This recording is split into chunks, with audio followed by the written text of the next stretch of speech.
now we get into last week's game against the Chargers. Please tell me who among you, well, I know one of us, that thought the Chargers were just going to mollywop the Dallas Cowboys. I thought for sure, but, look, listen. Linda, listen. When we're having to scramble and kick a last-second field goal, to me, that's not a win. If the Chargers suck as bad as we say they suck. But that's just it. The Chargers don't suck. They don't. The Chargers are a hot up-and-coming team. Their quarterback is a young guy. Hell of an arm. He makes plays. The Chargers look good, bro. Their defense is above average. What was the score, though? What was the score? The final score was 20-17, something like that? Yeah, 20-17. Yeah, 2017. So my question is, we're a great team, right? I won't say great. We're a good team. We're better than what we were last year, right? By a mile. By a mile. So why are we having close games if we're way better than what we were? We gave Tampa Bay a run for their money until Psycho Tom showed up in the last minute of the fourth quarter. But that tells you, bro, we've played two teams that are really good, that are up and coming. Tampa Bay won it all last year. Right. And we hung with the defending Super Bowl champions. Right. Then you go in week 2 and you're facing an AFC team that a lot of people are saying, hey, these guys are going to be contenders for the years to come. And you ran with them. And really, it looked like we were about to stomp them, and then we just kind of sputtered out. Yep. Yeah. Yep. So we'll just kind of play some of the highlights from the Cowboys game, just some of the things that we got to see and listen to. First and goal. He's found 5 different targets. He's going to hand it off. It's Pollard, and he's across. That run right there made it 7-0 Cowboys. And we were well on our way. That is a name, by the way, that you are going to hear a lot throughout the game. If you're watching that game live, is Tony Pollard. Tony Pollard stepped up, was a beast, picked up the yards, averaging over 8 a carry. Bench Zeke. You can't bench Zeke. I wouldn't say that. I wouldn't go as far as saying that. I think it's a great tandem team that we have in the backfield, because again, we talked about this last year too. We saw the meat of the runs being run by Pollard, but again, we talked about it. A lot of defenses don't prepare for Tony Pollard. Right. They prepare for Zeke. Right. So when they see Zeke in the backfield, they already expect, they're going to run the ball with Zeke. Right. So we're going to stack the box. But if they see Tony Pollard back there, they're like, coverage, let's back up, whatever it is that they're going to do, and they're not ready for him to actually run the ball. So, hey, bro, Zeke's getting them dirty yards, them hard yards.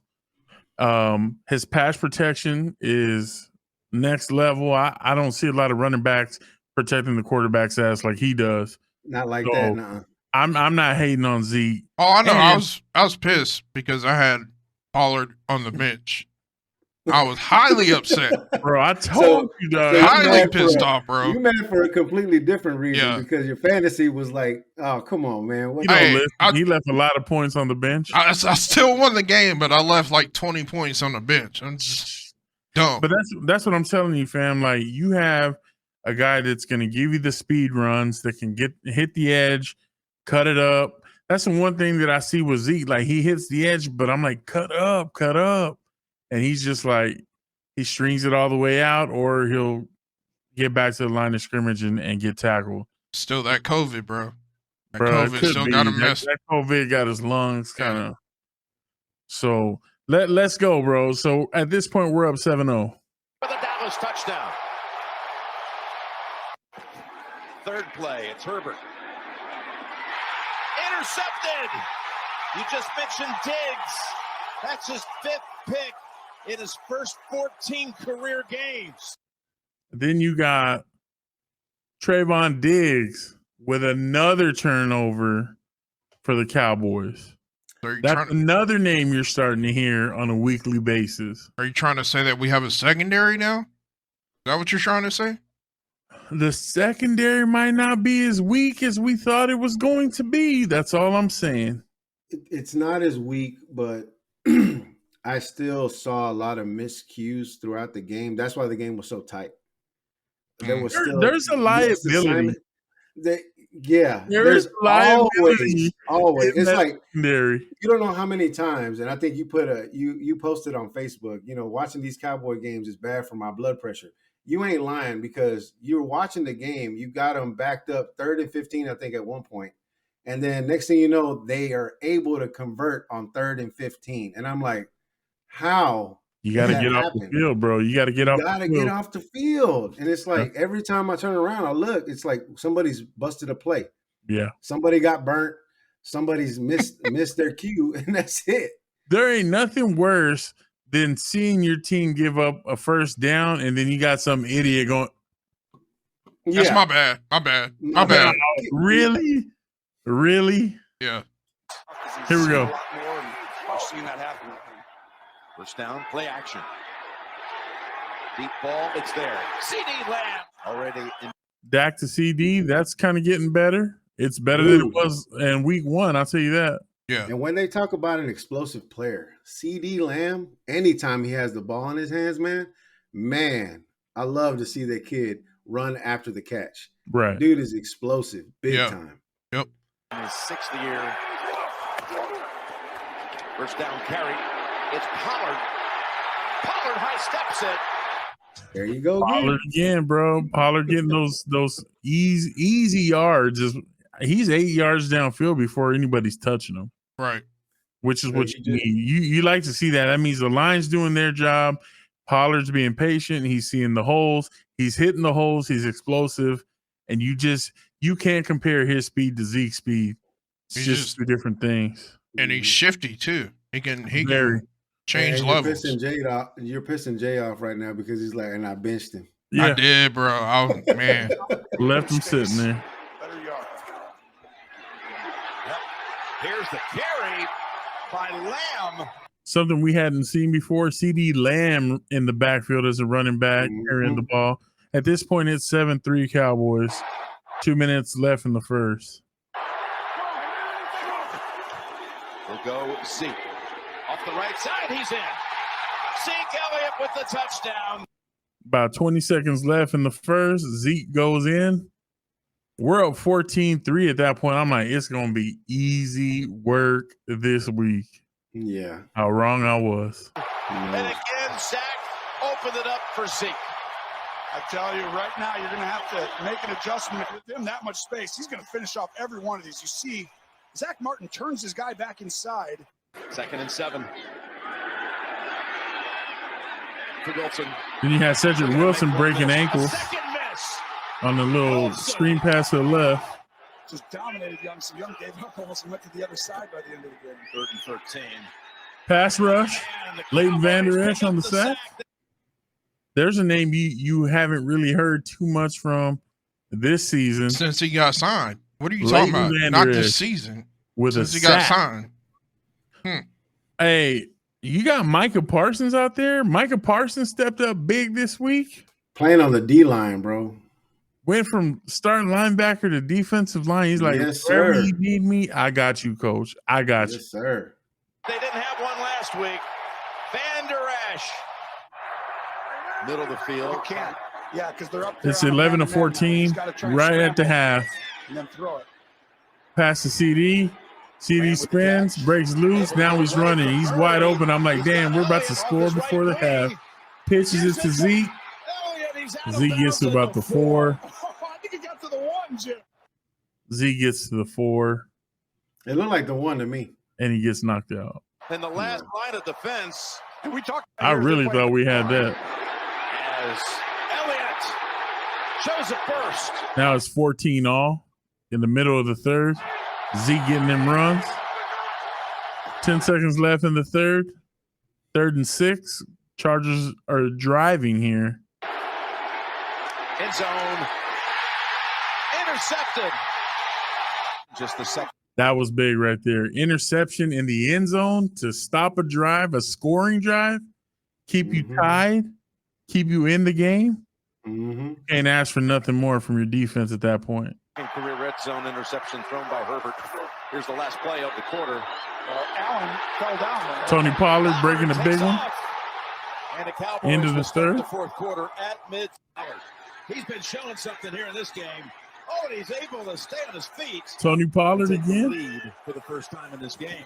Now there's 5.5 minutes left. The Chargers are at about the 7 right here. It's 2nd and goal. And then this happens. Herbert's dropping back. He's looking. And who makes the play here? Controversial call. I'm glad it went the Cowboys' way. We don't get a lot of those. But whose name do you hear? Backpedaling to the 20, and now, watch out. Unloads it. Does not make it back to the line of scrimmage, but he was hit when he threw it. Micah Parsons. Micah Parsons stepping up right there. They call that a sack. He lost like 20 yards. And that put him, that left us at 17 apiece. And then with 4 seconds left in the fourth quarter, who steps up? Break the mother flipping leg, boys. You weren't calling them that last week. From 56, here we go. To make it. I'll say yes. All right, let's see it. For the win. Zerline's kick. Is it long enough? It is into the net for the victory.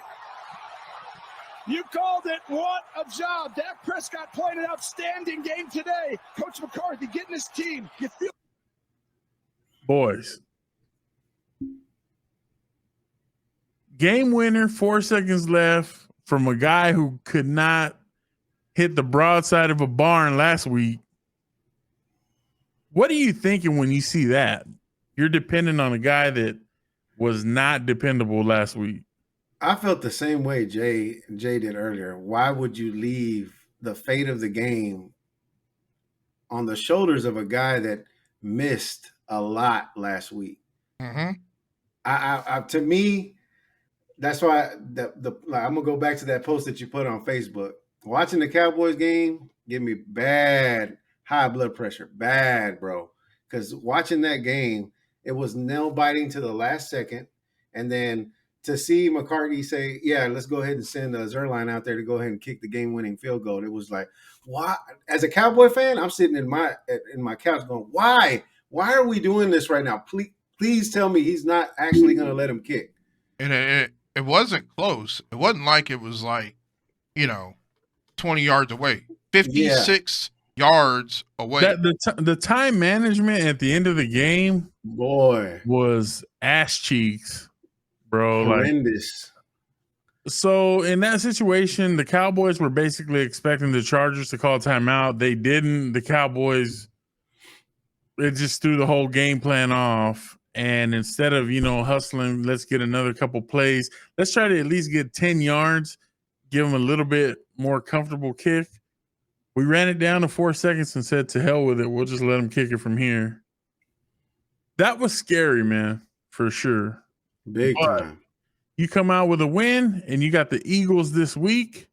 So what we're going to do now is I want you guys to give me – we'll go to 2 players that did really well, and then give me 2 things that you think we really need to improve on, or 2 players that need to be replaced based on what we've seen so far. So I'll go first. My first big one is Tony Pollard.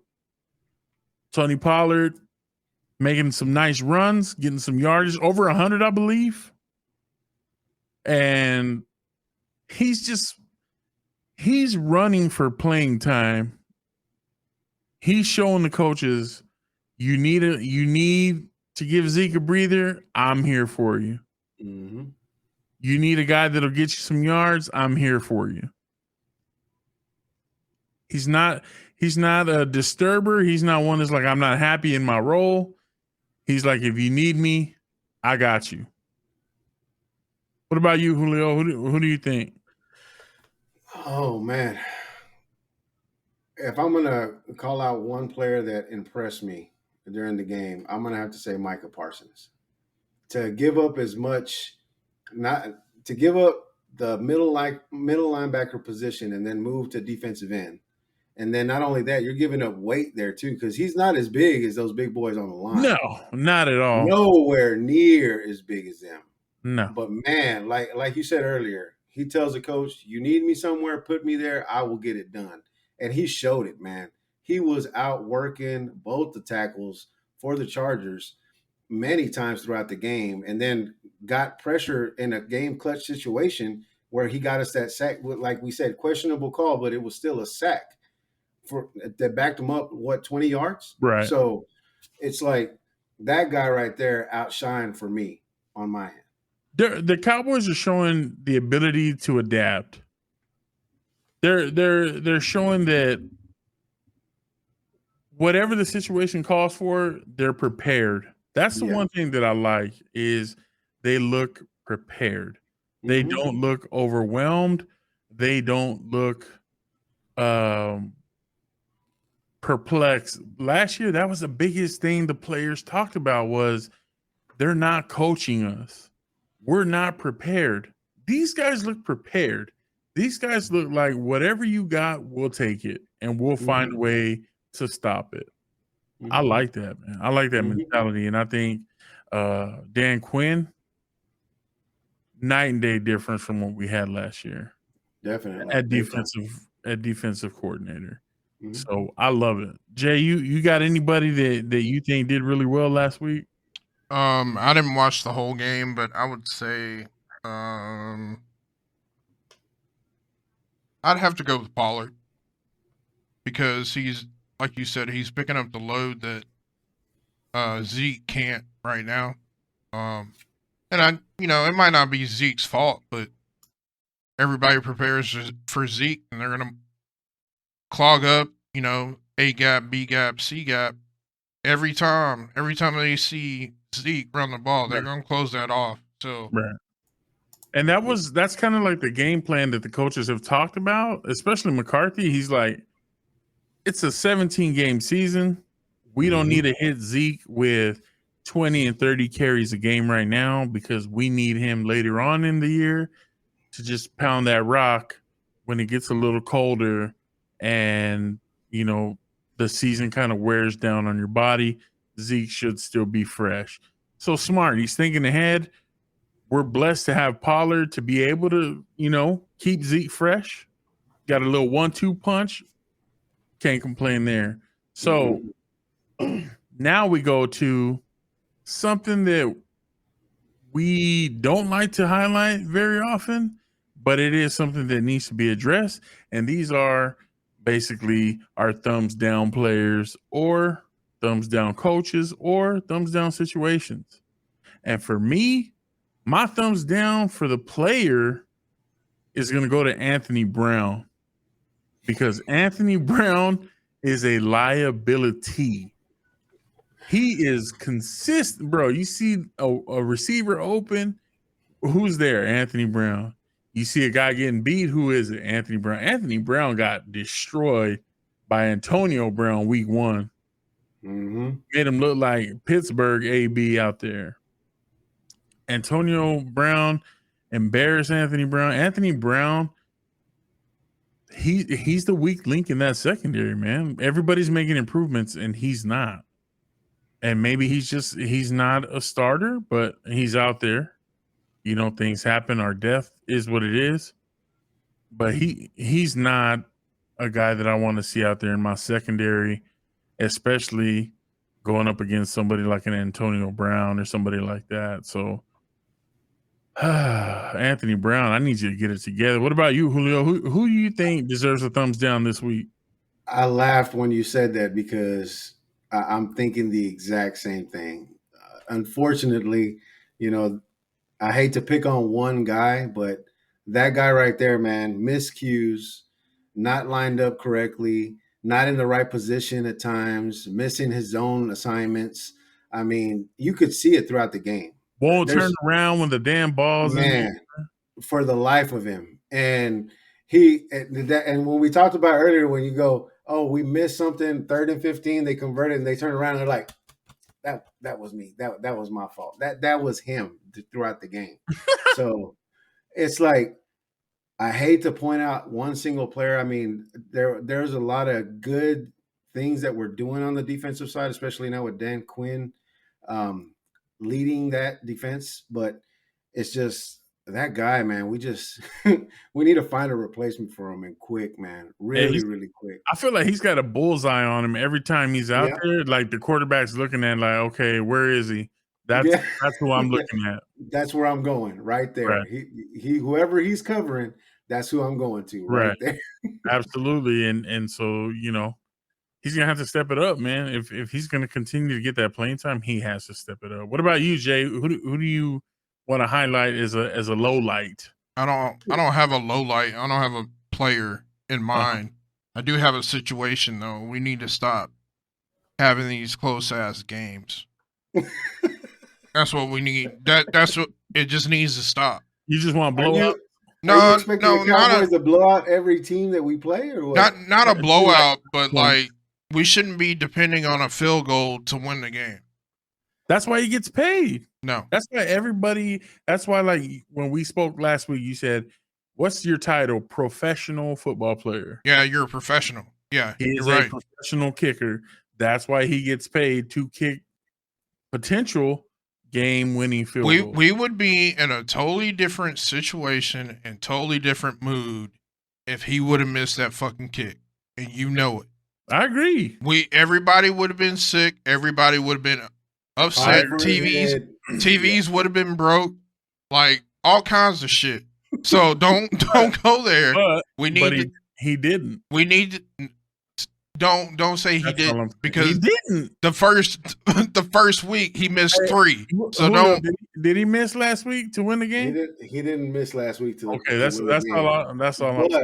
But he did miss during the first game. Y'all just gonna crucify the man? No, I'm not. I'm not jumping on that bandwagon either. But what I'm saying is, you can't expect every game to go smoothly to where the Cowboys are up by 14 or 21 points every single game. No, There's going to be tight games, and we're going to have to rely on a game-winning field goal from time to time.